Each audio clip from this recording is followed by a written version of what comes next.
if you're taking them or dealing them off the pile, that every other one is a blank sheet. Thanks, Mark. Very perceptive of you, because usually if the top one's good, nobody looks at what the next one is. Yeah, well, thanks.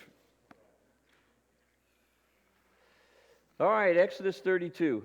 We decided we'd just dedicate a whole chapter here. Because if you know anything about the book of Exodus, usually you know about this story.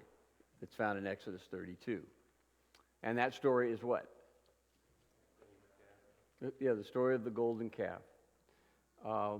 Remember now these sheets, that the more time you spend reading and having a look at them, it kind of prepares you for what can be the good part of the study, so I certainly encourage you to do that. We kind of touch upon chapter 31 only because it mentions something about the Sabbath, which has already been mentioned, but it shows the emphasis that is placed on the Sabbath for these people. And so I ask you to turn to Deuteronomy there, and of course I didn't write it down there for you, but if you had a reference Bible, you might be able to figure that one out. And so I said, what was the significance of the weekly Sabbath observance? I mean, what made it more than a seventh day of rest, I guess? We've talked about this many times. You wouldn't even have to be prepared for this class if you had in your mind remembering how often. Yes, go ahead, Janine. Let us have it. That's it. The fact that it's reminding them that they achieved their rest, so to speak, and were brought up out of Egypt. So it doesn't always mention that in the Exodus accounts, but I think it's important to remember because it is the focus. And it helps us to understand, when we're talking about the difference between expectations in the Old Testament and the New Testament. And there are some who insist that we observe the Sabbath as it is revealed in the Old Testament. So I think it's important for us to understand why it is that it's not necessary for us to do this, because this is something very special between God and the people of Israel. Okay, question number 2 says, with Moses seemingly late from his stay up on the mountain, he's up there on the mountain receiving what from God? If he's up there, what does he always receive? The commandments, and God is revealing to him things that the people need to know. So I say, what did the people want Aaron to do? To make an idol. I mean, they didn't call it that. It ends up by our definition and understanding that it is, but I don't think it was called that. It just says we need something. I can't hear. What, Vic? Yeah, gods to worship. All right. And of course, God is a term that doesn't necessarily refer to Jehovah God. It generally, if you look at the general meaning of it in the Old Testament, it's someone very important or someone very powerful.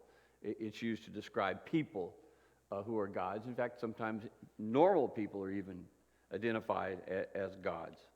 Okay, so he wants them to do what? Let's look at verse 2 through 4 of chapter 32.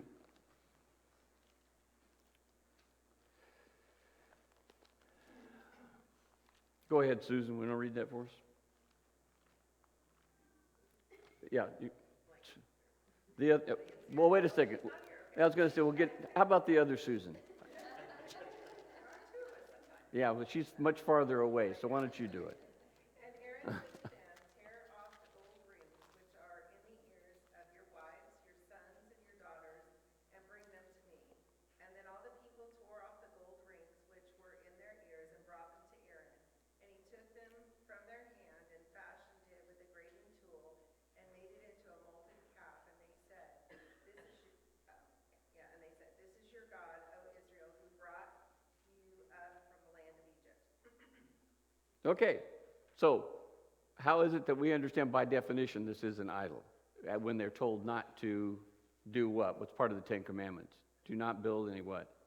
Graven images, which of course we understand as being idols. So It's kind of an interesting request. I think there are a certain amount of conflicts here for me in trying to understand these people where we don't have a whole lot of information, about the background, which is typical in the Old Testament. So we're called upon to draw some of our own conclusions.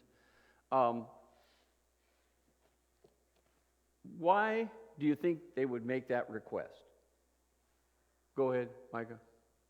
Well, they had just came out of Egypt, and they would have probably been adapted to that culture. And, it doesn't say explicitly, but they may have practiced that previously. So Mm-hmm. they were Okay. just doing what they were normal. Doesn't make it right, but Yeah. that may have been what they chose to do before they exited. I understand what you're getting at there, but of course what I'm trying to get at is what precipitated it. Go ahead, Larry. Well, at the beginning of the chapter, it mentions that the people had lost Moses. Yeah. And Moses was, in a sense, now, if we take this the right way, he was the idol or the conduit Right. between God and the people. They had lost him, and so it said, let's fashion another one. Yeah. Because a little bit later, they'll say, or Aaron will say, we're going to worship the Lord. Right. He's trying to make the best out of a bad situation, I guess. What we're going to do is we're going to create an idol, and Sure. that's going to be the conduit. And when we see that idol, well, in theory, that's the one that God will speak through. Right. In other words, they're deciding how God will speak to them. Right. And it happens to be that later on, Jeroboam quotes this same passage and statement when he is about to build what we know are his false gods, his idols. You want to add anything to that, Vance? I just think it's interesting that they still acknowledge that this calf is, to them, it's still God, Jehovah. That's not like this is now a new separate God, because Aaron says this is the God that took you out of Egypt. Sure. Sort of maybe they try to justify that, right? Well, it's still God, it's just in a different form. Yeah, I understand what you're saying. I think you're looking more at, okay, how did we get out of here? And I think, you could see the beast of being the ones who were going to help him. But yet I think if there was a substitute aspect of this. And so go ahead, Jackie. Just had a kind of a comment / question. Is this before they received the first set in Mm-hmm, yeah. They don't know yet, not. Well, I mean, yeah, I guess I wouldn't say that they're not to be held accountable, for it. But I think it's important for them, to have the opportunity to practice what they certainly would have understood, and that is you're not supposed to worship idols. Okay? And what else? Yeah, go ahead. It's evidence, too, of their, the new emerging nation. Right. That they had such a lack of faith. They had to, it was like faith was a new term for them, because they had to have someone, Yeah. something in front of them to see, which is Moses, like Larry said, and that was the goal. Yeah. So they just weren't, it's like they didn't have any idea what the concept of faith, sure of what we had not seen. Right. I don't know if it's too late to do it, but it is getting kind of hot, and I'm noticing people reacting to it. Would it come on, the emergency come on, Dave, and go to cool? I'll see what I can do. Okay, thanks.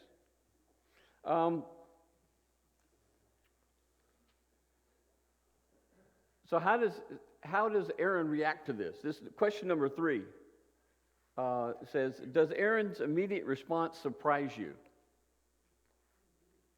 What do you think? I mean, they say, this is what we want. We want these gods, so to speak. We want these idols. We want something. We need something tangible here. Go ahead, Vicki. It surprised me that he didn't try to talk him out of it. Yeah, it is a bit. Yeah, and I guess there are times when maybe we see the distinction between Aaron and Moses. Aaron was maybe not, he was a great speaker, but he wasn't the kind of leader I think one would conclude that Moses was. And so, but it kind of surprises me anyway that he didn't say, wait a minute, what's going on here? I mean, yeah, he's up there, he's been up there a while, and he hasn't gotten down here yet. But He's dead, maybe he's trying for a little popularity. well, that could be, because there is some competitive nature to this that we read about a little bit later between him and Aaron and the sister. What was her name? Miriam? Is that? Miriam. Yeah.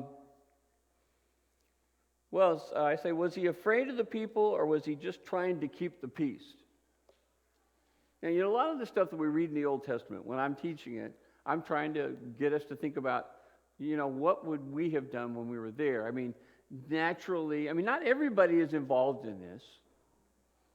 That's certainly inferred a little bit later, by me anyway, that there were those who didn't get involved in this. But he just seems to want to make them, I guess, go away, or the pressure's too much, or whatever it may be. Go ahead, Micah. I said maybe he's already observed how Moses has had to deal with the people already as far as Sure. this isn't the first time. Yeah, this isn't the first confrontation that where they've gotten upset, and maybe he just doesn't know what to do, and he's maybe wondering what's going on up there himself, and why isn't he back? So what about it, though? I ask you the question, because this is kind of where my brain goes. Do you think he was afraid of the people, or do you think he was just, okay, this is the way we can keep the peace? I think it's a little of both. Okay. Carol said she thinks it's a little of both. Yeah, go ahead, Bob. What makes you think he doesn't just agree with it? Yeah, and that's the other option, that he's going along with it. Now, we want to believe that that's not what he's thinking, or the kind of person that he is, but that's certainly an option. What else? Yeah, I think, I guess we're all capable, somebody's not always strong. There are times when we're weak. And he certainly demonstrates it here. And so the idea that let's just see if we can calm the situation down, I think that was important. And also the idea that he may have been afraid. Go ahead, Ian. If you read later in the chapter, it sounds like he was trying to hedge his bets almost. Well, the people were getting ready to stone me to death, because I'm now with the fact that Yeah. Moses is gone, they think he's dead. They don't have God speaking to them any longer. Right. So now he is the leader, and his response to Moses in the 24th verse. And so I told him, he says, you know how these people are. Yeah. And I just asked them for gold, and out came this cat. I'm paraphrasing a little bit, but that's Yeah. the intent of it. Sure. Well, these people are Moses. He was afraid. Yeah. That's what it boils down to. He was Okay. afraid he didn't have the resolve that Moses did. That could very well be. Good point. What else? Anyone else have any thoughts on that? I'd like to see you guys thinking about these things. I really do appreciate it. Yeah, go ahead, Mark. So they were under captivity for a long time. Where did they get the gold? Well, Usually that's from the West. so just that kind of the opposite had happened. They had collected gold from the Egyptians. The Egyptians had felt, for whatever reason, it says God got them on his side, on the people's side. So you might kind of wonder, how they got so much of it. But nevertheless, it was enough. And this has already come up before. Remember when they started building what? The temple. Not the temple. The tabernacle, Dave. Yeah. That project's just a little bit big. But we got the tabernacle. The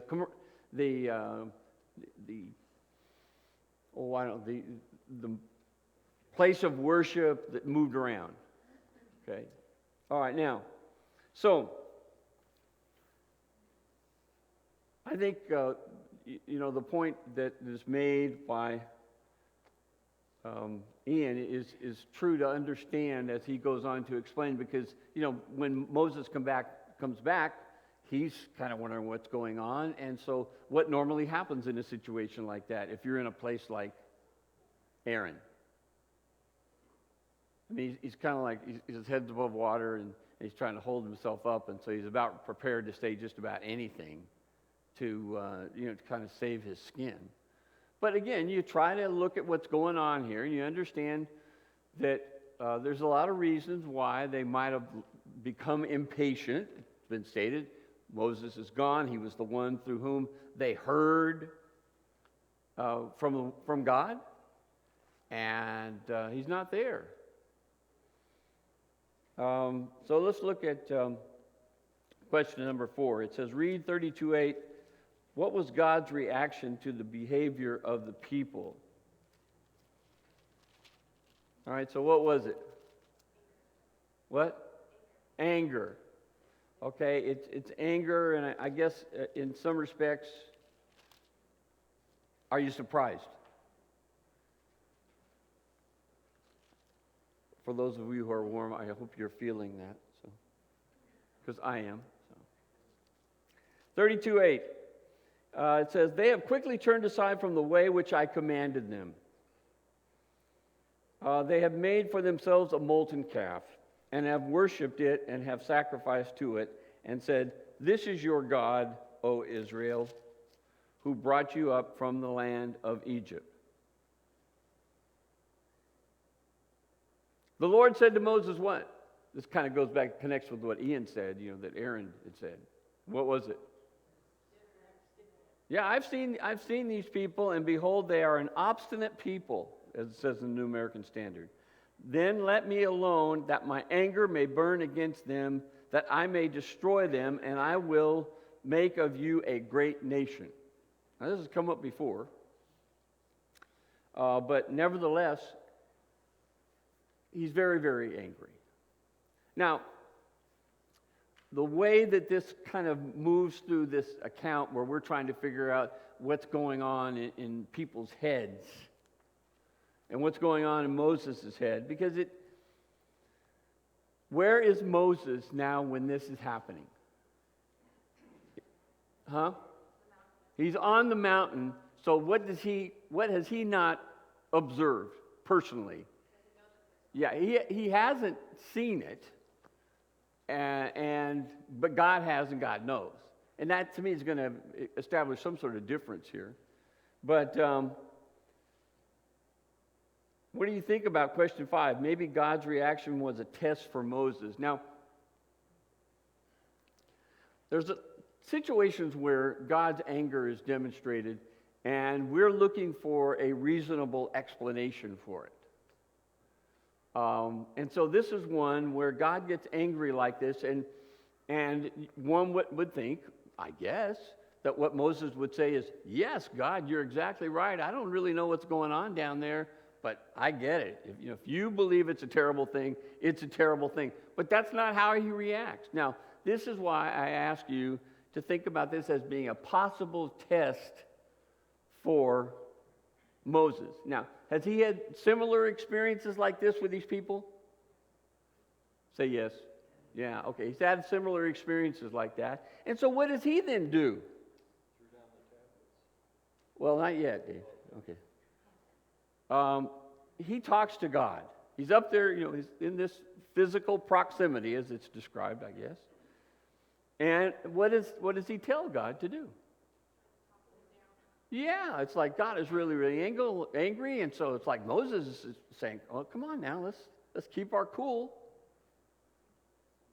And so, I mean, when you see this, I get a little bit of a funny feeling, thinking, well, boy, what's going on here between God and Moses to where this is what Moses is telling God? Because he's being somewhat presumptuous here. Again, I would say implied is that he really doesn't know just how bad it is, because when he actually sees it, Moses, how does he react? Somebody say something about the tablets now. He breaks the tablets. So obviously when he gets down there and he sees it, I mean, I don't think there would be much disagreement here. But nevertheless, okay, we have this going on, and he makes the kind of plea that has already been made. Why should the Egyptians speak, saying, "With evil intent he brought them out to kill them in the mountains and to destroy them from the face of the earth? Turn from your burning anger and change your mind about doing harm to your people. Remember Abraham, Isaac, and Israel." Do you think maybe he might have forgotten? I don't think so. But he says, remember them. Isaac and Israel, your servants, to whom you swore by yourself and said to them, "I will multiply your descendants as the stars of heaven, and all this land of which I have spoken I will give to your descendants, and they shall inherit it forever." So the Lord changed his mind, or he repented of what he was planning on doing. And again, when you deal with this question of God being moved by certain circumstances and then changes his mind. Those people who believe that God, is not really capable of changing his mind, kind of misses the point. This is not the only time a situation like this arises, but this is the most pronounced thing. Okay, so God's reaction is anger, and then what does Moses do? He tries to explain it to him. Now, let's take it from the perspective that this is a test for Abraham. Can anyone make any kind of an argument there or thought anything? Go ahead, Carol. Well, I think maybe he's wanting to know what level of commitment Moses has to these people. Yeah. It would have been easy for Moses to walk away from these people and say, I'm done. Yeah. They're just going to be too hard. So God's giving him an opportunity, challenging him. Are you going to care enough about these people to stick up for them and help them? Yeah. Or are you going to commit them to, being destroyed? Yeah, because, again, Moses doesn't have the full experience here yet. He's going to get down the hill, and he's going to see certain things that are just majorly objectionable to him. And at that point, he's going to have to remember what? Just what he told God. Go ahead, Vance. It just reminds me of it's like the love that he has for the people, similar to the love he has for the Hebrew that was being beaten by the Egyptian back in the beginning of Exodus. Yeah. That's part of the reason he strikes the Egyptian. And it goes to show that commitment that Carol talks about, because the road ahead is not going to be easy in this journey the rest of his life. And he's going to have to put up with stubbornness and the sort of complaining side of just a few people. That's what he needs to have. Right. Anybody else? Yeah, go ahead, Stephen. I would say the whole scene really points to God's holiness as well. It wouldn't be wrong to do what he said. Yeah.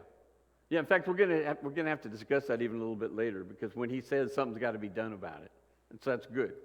It could be the holiness of God, and it's coming out, and it certainly has to be handled in some respects in that way, because we're gonna find out a little bit more about that when it's time to punish certain people in this particular event.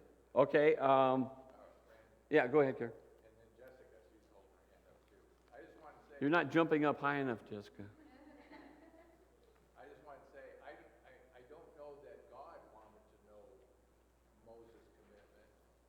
Possibly what God wanted is for Moses to know his commitment. Yeah. Or not.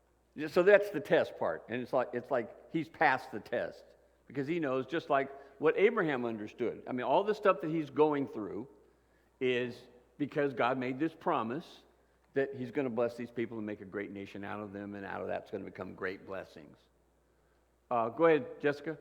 Well, it was to go with why God was so upset with the people, why his anger was pretty much justified. I looked back, they knew the Ten Commandments prior to this because God had given them the covenant and they'd sworn to it. Mm-hmm. He'd been given it all. So they knew before they went over to Aaron, and Aaron knew as well, they were not to make any carved images, and they did anyways. Yeah. Because it's in chapter 24 when they affirmed the covenant before Moses went up. Sure, and it's when later on that well, pretty soon when there's the tablets are going to show up. But again, they're quite aware. And like I was trying to say, I think even up to this point in time, anyone who's in a relationship with God at this point would understand that you don't worship false gods. Right. And that's one of the things that separated Abraham from others. Okay, so maybe it's just God showing his anger, and rightly so, because of his holiness, and he wants people to know that he is a holy God, but we'll get to that a little bit more later. Or maybe it's trying to see if Moses still believes the kind of stuff that he had been saying earlier and that he had learned earlier. Why should we do this? Because what are people going to think? He had said this before. What are people going to think if we get killed out here in the middle of the desert? And so we've got to make sure. And that's what they said. The Israelites said. They said, why have you brought us out here? To kill us? So there is a major, major challenge that's going on here in that regard. Now, question number 6 says, does Moses' reaction found in chapter 32, verse 19 to 23, surprise you after the earlier verbal exchange he had with God? Now let's go on down to that thing I've been leading up to. 32:19. Let's see. Jack, why don't you read that for us? Can you read it, Jack? Exodus 32, verse, whatever I said, 19 through 23. Came about as soon as Moses came near the camp, that he saw the calf and the dancing. And Moses' anger burned, and he threw the tablets from his hands and shattered them at the foot of the mountain. And he took the calf which they had made and burned it with fire, and ground it to powder, scattered it over the surface of the water, and made the sons of Israel drink it. Okay, so the question, did that surprise you? After, what he said. I mean, what he said was so accurate, God, don't you know, what's going on here? And we want to make sure that these people become what you want them to become, what they're here for, why they became a nation. So, what do you think? I can't hear you, Janine. Okay, he woke up and he's actually seeing it now. I mean, imagine, you talk about his anger. Here he is, he's come all the way down the hill, he's got the tablets with him. I mean, and I would assume those are pretty valuable kind of things in his mind. I mean, God is the one who's made these tablets and written on the tablets. And he just throws them down in anger. Now, does that seem, what is there about that you find okay or not okay? Or sensible? Yeah, go ahead, Jim. I think some of it is, these are people he loved and they were family. Yeah, friends. And when God's telling him, I guess he's not picturing it until he sees it, and then it's an explosion. Yeah. And much like we might do to our own children. Yeah, this is good. Keep going with that, Jim. I was thinking about this. That they did something wrong, but that's one thing. And when you're there and they do something wrong, Yeah. it's fighting time. Sure. Yeah. Oh, my sweet little child would never do anything like that. And all of a sudden you go in there and you're so angry you start pulling your hair because you're so frustrated. And so I think it's something very, very real about this. Any other thoughts about it? Go ahead, Bob.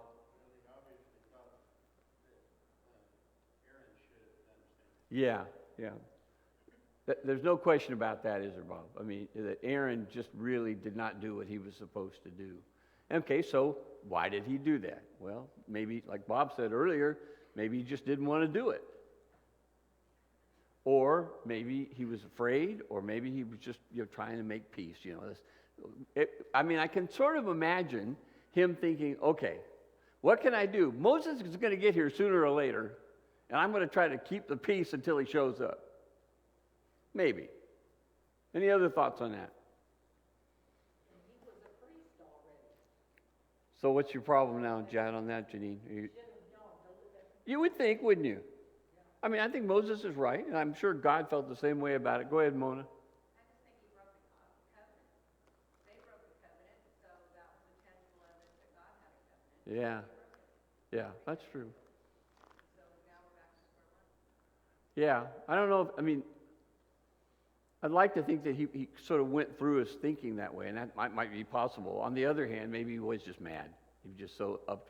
But maybe that indicated, okay, we don't have a covenant anymore, so why do we keep this thing around? I'm just thinking, for me, that, I'd sure like to be real careful with those tablets. I mean, I'd have to be really pushed to do something about it. Go ahead, Kayla. I think sometimes it makes them more relatable because they're Yeah. not perfect.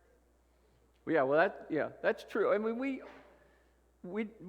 do a lot of thinking that way, and rightly so, because when you're trying to understand why people do certain things, we're always trying to make sense out of it. I mean, one of our classic things is that the apostles had this incredible relationship with Jesus, and we think, well, how could they not get that? And so we're kind of that way too. Circumstances can change us a lot in terms of how we react to things. That's a good point. Good. I guess it just dawned on me that Moses wasn't just that he got mad and it kind of blew over, not that he kind of boiled over and then he was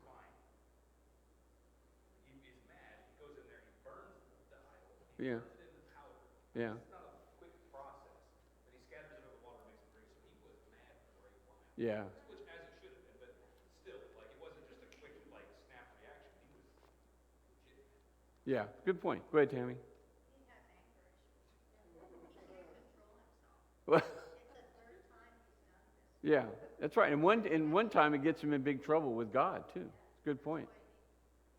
I don't know if I'd be so psychological about it, but I agree with I believe the principle you're stating. He does have problems with his name. I got you, Micah. Hang in there. Sure. So this is not out of character. Okay. Did somebody else in here have a hand? Yeah, go ahead, Ian, and then I got you, Micah. No, that's all right. Go ahead. I think there's a couple object lessons that two of the responses already hit on. I think there is a symbol in the breaking of the covenant, the actual physical. Right. Okay. That is an object lesson for all of us. Not only that, but then you have the golden calf that was melted, poured into water, and drank by the people. There is the bitter water test that was common in Deuteronomy. There's some allusion to that, but the other thing that I heard a preacher talk about was what was going to happen to those physical flecks of gold that they drank in their body. Mm. It was going to be defecated and urinated on the ground. That's what Moses was telling these people. That's what your God is. The God that you serve. That golden calf, it's like dung. Mm-hmm. This is not who we are. He's trying to establish that now early. We have a much, much, much, much better God than this. Right. You're not going to serve something that you can, make a dung on the ground. Yeah, and I think, and I'll get to you, Micah. The interesting things, and I left this out, but remember what happened. They made the calves, and then you get the sense that probably Aaron is wondering, what's the best way to deal with this, and what does he do? It's at that point he decides to have let's make an altar. We'll offer a peace offering, and so you can almost see that as showing his shallowness, I guess, or at least recognizing that, look, we've done something wrong, and I've encouraged it, but maybe we can work our way out of this. So again, Aaron doesn't come out real well in this story, nor should he. Now go ahead, Micah. I think of it almost because Moses wants to give these people a chance. I mean, he says it Yeah. in the dialogue. He wants to give them a chance. Right. So he loves these people because God's given them this opportunity. And they have a mission, these people. It's actually a little bit more than just, let's cut them some slack. I mean, do you remember why they're here?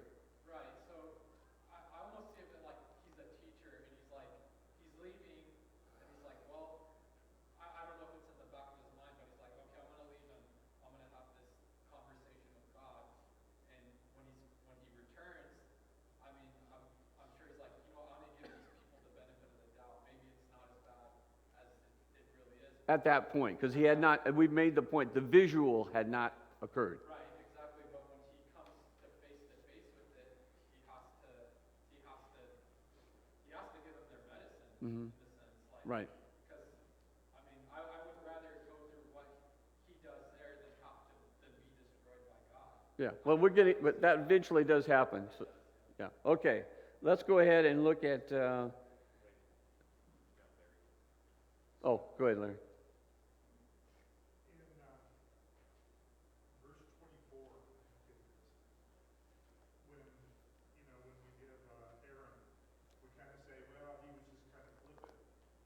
Actually, I think that can be taken in a different way. He's saying that we threw this in, and God sent it back to us. So this was from God. I think they're making the argument that this calf that just flew out of the flames was actually a decision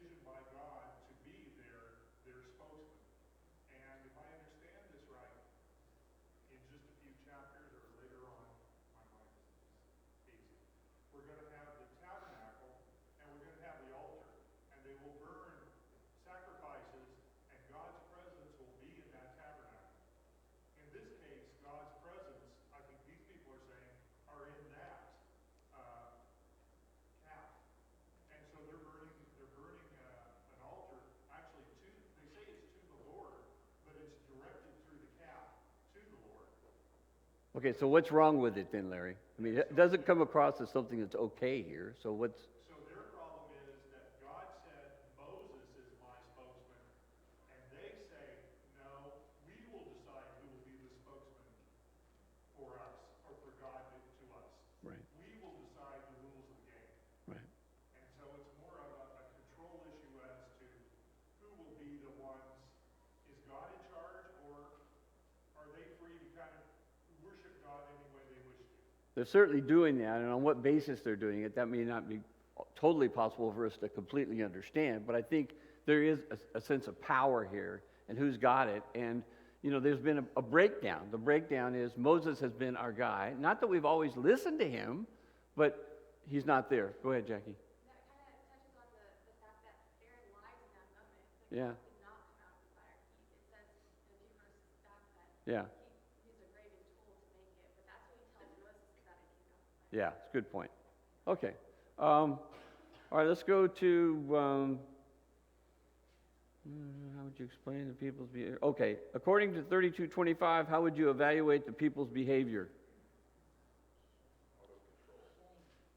Out of control, right. And that's what Moses saw, right? He saw just how out of control they actually were.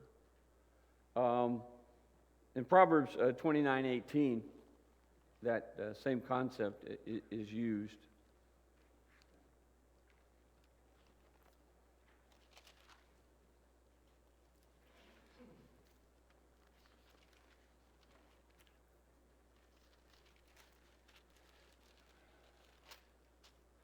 Where there is no vision, the people are unrestrained. Proverbs 29:18. But happy is he who keeps the law. So that's just a general principle. I mean, what happens so easily when we disobey God? Our lives get out of control, and that's certainly. I mean, when we read what happens here, it's amazing. I don't want to say it's amazing because it doesn't surprise me in some ways. It would happen that way, but in verse 25, when it says, when Moses saw that the people were out of control, for Aaron had let them get out of control to be a derision among their enemies, then Moses stood in the gate of the camp and said, whoever is for the Lord, come to me. And all the sons of Levi gathered together to him. So what's his idea now that something that needs to be done here? Whose side are we on? And that's what he's going to determine here. So question 8, I say, how would you explain what I call the violent house cleaning recorded in 32:26-29? Now, Stephen back there mentioned the holiness of God, and I think that it's at this point that it's time to demonstrate that. You may look at this and you may think sounds a little bit... Usually when we see a situation like this, from a human standpoint, how do we often react to it? Yeah, it seems kind of harsh. It seems kind of, it didn't really have to do all this, did we? But again, that's that idea of not understanding the holiness of God. And just like what Jesus said, what did Jesus say about being a disciple? Who do you always have to put before your family? Him. You have to put him before it. And so you think of that. That right there can be very harsh or make you feel pretty harsh about how God is reacting. So I think that in demonstrating the holiness of God, and again, I'm assuming, does anyone know about how many people were actually killed here in this situation? I don't remember seeing it in the text. 3,000, okay. Compared to how many people do we have? Yeah, we've got tons of people there. Some say, well, it's all kinds of numbers, 600, 700,000. But the point is, relatively speaking, this is not a lot of people. I'm not trying to make it any easier. I'm just saying that you have some people here who are really causing problems. If we are going to stay whole and holy, what in God's mind and also in Moses' mind, what needs to be happening? And you can maybe think about what Paul said in 1 Corinthians 5 about what? Getting rid of the leaven. So at least in my understanding, removing them from the book, this was a phrase that shows up in the book of Revelation half a dozen times. It's indicated as you're in a relationship with God if you're in his book. And so they're going to get removed. Okay, now, question 9. Do you believe Moses felt deserving of punishment for what he had done? I'm not sure about this. This is verse 32, and every time I read this verse, I come away with a different reaction to it. But he says, but now, this is where Moses returned to the Lord and said, verse 31, alas, this people has committed a great sin, and they have made a god of gold for themselves. It's the classic picture of idolatry. But now, if you will, forgive their sin, and if not, please blot me out from your book which you have written. All right, now, there's a couple of ways of looking at this. One is, look,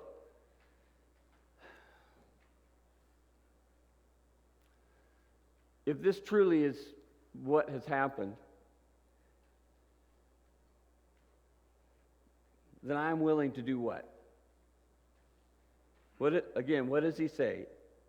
If you will forgive their sin, and if not, please blot me out from your book which you have written. Now, this sounds a little familiar to a statement that Paul makes over in Romans.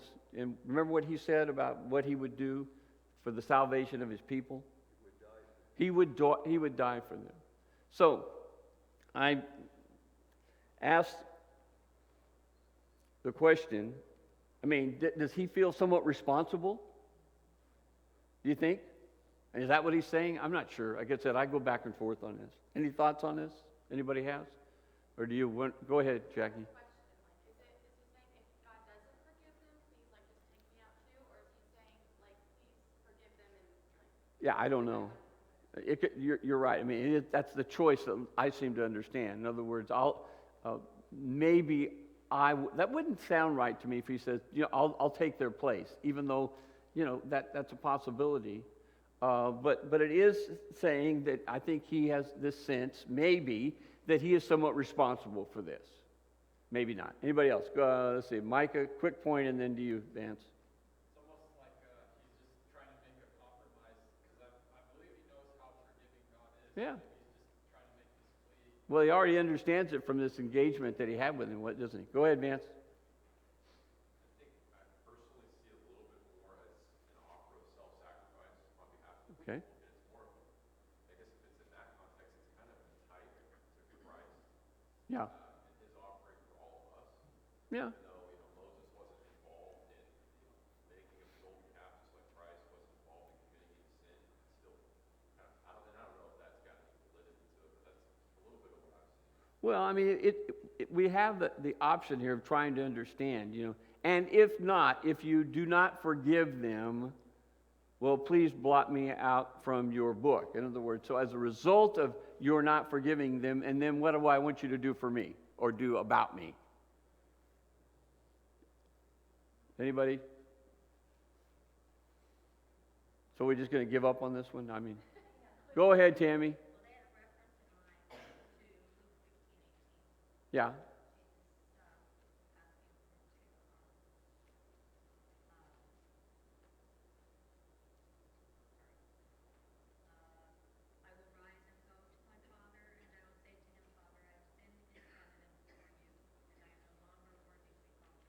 Okay. So there is that sense of giving oneself. You have a comment? You sure? All right. All right, finally, recorded in 32, 33 to 35, how did he close the book? How did we put this behind him? Whoever has sinned, it's on them. Sorry? The Lord said whoever has sinned, it's on them. Okay, so there's going to be punishment that's going to be wreaked out of here. So he refused Moses' idea. Yeah. Okay, and of course, then it's time to move on. Take care of this, and then move on. And that's what they do. And that's how the story ends. It's very, very fascinating story, and as I said, there's probably 3 or 4 places there where it's not real clear what's being discussed, but that's why it's good to hear different opinions about that, because I think it's good for us to understand what's going on in that regard. Okay? Thank you very much.